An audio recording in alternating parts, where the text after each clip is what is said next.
Bienvenue dans Pokémon Colosseum, le jeu qui a décidé que capturer des Pokémon dans l'herbe, c'était pour les enfants. Ici, on change toutes les règles de la franchise. On vole des Pokémon et surtout, on a une moto.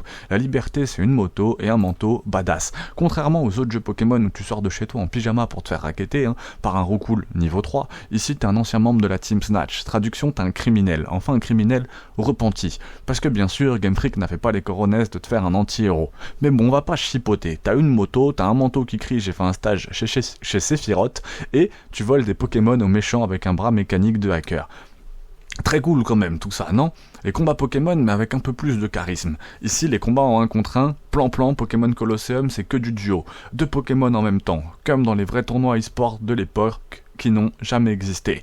Gameplay très dynamique, explosions, effets spéciaux, le Pokémon Shadow est en mode énervé, la musique frappe, les attaques ont un peu plus de punch que d'habitude, mention spéciale à Maconieur qui t'envoie une droite intersidérale. Un scénario? Attends. Pokémon Colosseum a une histoire, c'est pas juste deviens le maître de la ligue et ferme-la, non. Ici t'affrontes une mafia chelou qui corrompt des Pokémon et les rend ultra vénères, mais bon, ça reste un jeu Pokémon, donc les dialogues sont écrits par des mecs sous Valium.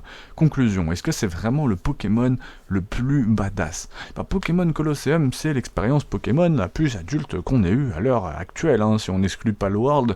Pas d'arène, pas de mignonnerie, juste toi, des combats et une BO qui fait transpirer la manette, même si le jeu a déjà quelques années. Alors, est-ce que ça te donne envie de mettre des lunettes de soleil en intérieur?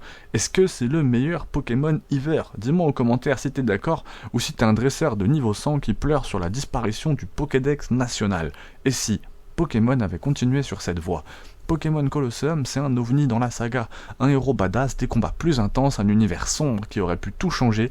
Aujourd'hui, je suis revenu sur ce jeu culte qui a marqué une génération et qu'on aimerait bien revoir en 2025 si Game Freak se sortait les doigts. Dis-moi en commentaire si toi aussi t'as rêvé d'un Pokémon aussi stylé et abonne-toi pour plus de tests rétro vraiment stylés.